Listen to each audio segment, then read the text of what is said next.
Hello दोस्तों, स्वागत है आपका अपने यूट्यूब चैनल अंकुरम एकेडमी डिजिटल पर।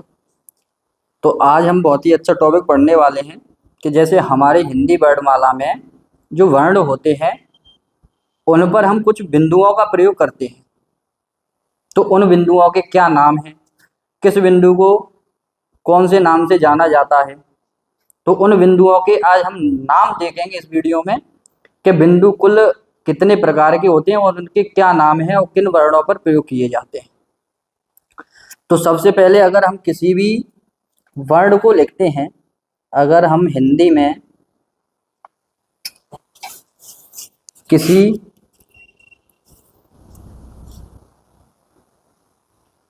वर्ण को लिखते हैं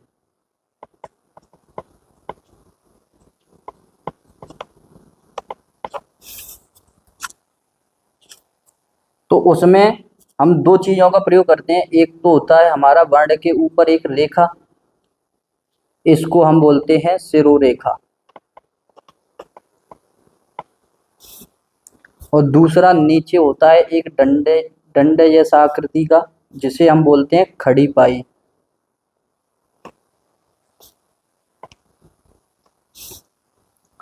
अब किसी भी वर्ण को लिखने के लिए हम शिरोरेखा और खड़ी पाई इन दो आकृतियों का प्रयोग करते हैं। जैसे अगर मुझे लिखना है क, तो का में मैंने बीच में ये एक खड़ी पाई लगाई और ऊपर शिरोरेखा।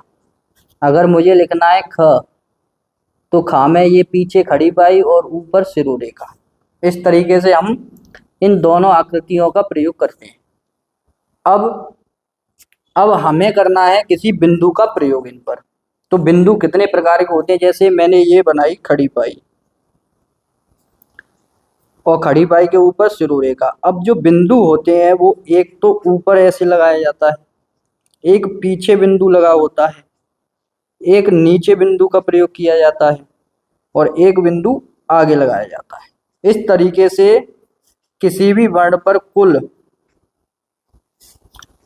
4 प्रकार से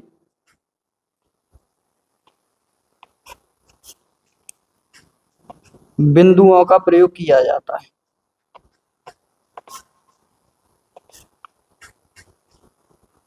प्रयोग होता है। अब इन बिंदुओं को हम देखेंगे कि जो बिंदु हैं, जो इस तरीके से एक ऊपर लगा है, एक पीछे लगा हुआ है, एक नीचे है और एक आगे है, इन बिंदुओं को हम क्या नाम देते हैं, किस नाम से हम इसे हिंदी वर्णमाला के अंतर्गत जानते हैं।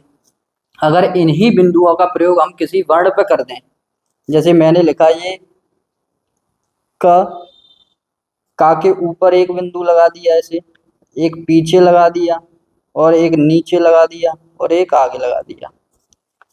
तो अब ऐसे किसी वर्ण पर ये जो बिंदु लगा दिए, तो इन बिंदुओं का प्रयोग हम किन वर्णों पर कर सकते हैं और कब हो सकता है और कब इन बिंदुओं का और इनका क्या नाम है, ये सारी चीजें हम इस वीडियो में देखने वाले हैं।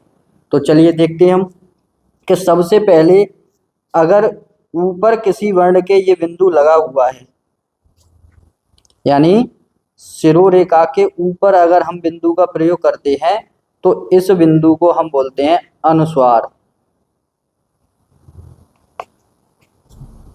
शिरोरेखा के अगर ऊपर किसी बिंदु का प्रयोग किया जाता है तो इस बिंदु को बोलते हैं अनुस्वार। और यहीं अगर खड़ी पाई है और खड़ी पाई के पीछे अगर हम किसी बिंदु का प्रयोग कर दें, तो इस बिंदु को बोला जाता है पंचमाक्षर बिंदु।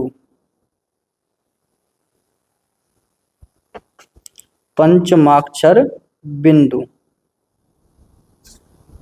और इस बिंदु का जो प्रयोग है वो केवल और केवल का वर्ग के 5वें वर्ण पर करते हैं।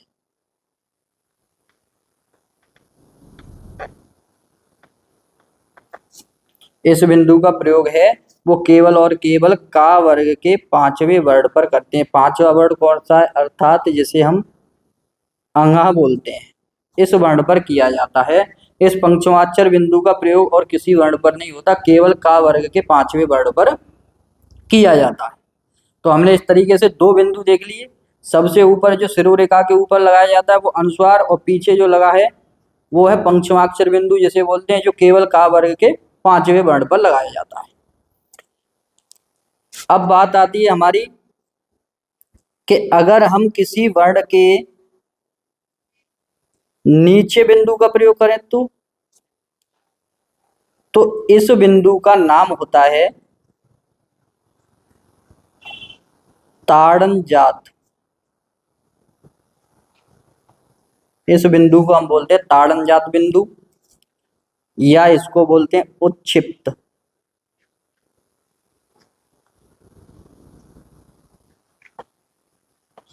उच्छिप्त बिंदु। इस बिंदु का प्रयोग टा वर्ग के, इस बिंदु का प्रयोग हमारे टा वर्ग के तीसरे और चौथे, तीसरे और चौथे वर्ण पर किया जाता है। अब टा वर्ग का जो तीसरा चौथा वर्ण है वो कौन सा है तुम्हारा? एक तो है डा और एक है ढ। इन दोनों वर्णों के नीचे हम ताड़न जात बिंदु का प्रयोग करते हैं। इस वजह से ये दोनों व्यंजन फिर ताड़न जात व्यंजन बन जाते हैं, या इनको हम द्विगुण व्यंजन भी कहते हैं। और अगर इनकी अंग्रेजी की बात करें तो इसकी अंग्रेजी आर बनाते हैं और इसकी अंग्रेजी बनाते हैं हम आर और एच। जैसे आपने देखा होगा अलीगढ़ है, आजमगढ़ है, या ऐसे जो नाम है, छत्तीसगढ़ है, तो इनके पीछे जैसे भीलवाड़ा है, तो आपको जब इसकी अंग्रेजी दिखी मिलेगी तो इनके पीछे आर या आर एच का प्रयोग तुम्हें मिलता है। वो इसी वजह से मिलता है क्योंकि इनके नीचे ये दोनों बिंदु लगने से ये ताड़न जात व्यंजन बन जाते हैं। अब एक बिंदु और बच्चा जो हमारा क्या है, इस जो वर्ण के आगे प्रयोग किया जाता है इस जगह पर। तो इस बिंदु को जो किसी भी वर्ण के आगे अगर लगाया जाता है वो केवल कौन कौन से बिंदु पर प्रयोग होता है वो भी देख लेंगे, कौन कौन से वर्णों पर। तो इस बिंदु को हम बोलते हैं नुक्ता बिंदु।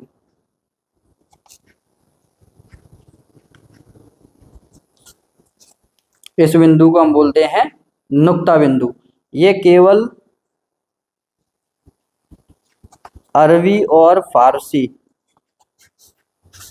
भाषा के, अरबी फारसी भाषा के वर्णों पर प्रयोग किया जाता है। अरबी फारसी भाषा के जो वर्ण है नुक्ता बिंदु वो कौन कौन से हैं? तो वो क्या नुक्ता बिंदु है वो किन वर्णों पर प्रयोग किया जाता है? एक तो है तुम्हारा क, ख, ग और ज और फ। इनके आगे इस तरीके से इन बिंदुओं का प्रयोग किया जाता है, इस बिंदु का। और इस बिंदु का प्रयोग करने से इन हिंदी वर्णमाला के वर्णों पर अगर इन बिंदुओं का प्रयोग कर दिया जाए तो ये तुम्हारे फिर अरबी फारसी भाषा के व्यंजन बन जाते हैं, अर्थात इनको हम विदेशी व्यंजन कहते हैं। इन्हीं को हम बोलते हैं विदेशी व्यंजन।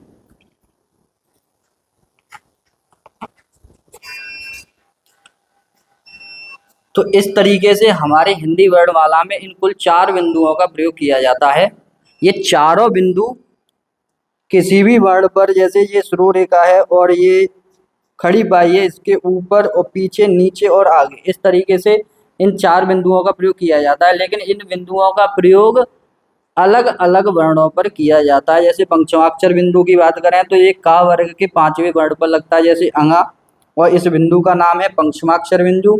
और ऊपर जो लगा हुआ है इस बिंदु को अनुस्वार कहते हैं। ये हिंदी वर्णमाला के किसी भी वर्ण पर लगाया जा सकता है, ये अनुस्वार कहलाता है। इसके बाद फिर अगर नीचे किसी वर्ण के बिंदु प्रयोग किया जा रहा है तो वो बिंदु, उसका नाम होता है ताड़न जात बिंदु। ताड़न जात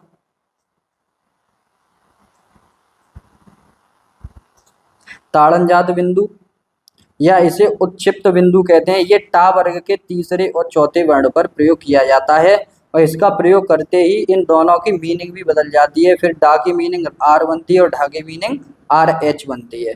और अगर किसी कोई बिंदु अगर किसी वर्ण के आगे प्रयोग किया जा रहा है हिंदी वर्णमाला में, जैसे का, खा, गा, जा, फा, हिंदी वर्णमाला में इन वर्णों के आगे अगर इस बिंदु का प्रयोग कर दिया जाए तो ये विदेशी व्यंजन बन जाते हैं, और इस बिंदु का नाम है तुम्हारा नुक्ता बिंदु। तो ऐसी ही रोमांचक वीडियो देखने के लिए जुड़े रहिए हमारे अंकुरम एकेडमी डिजिटल चैनल पर।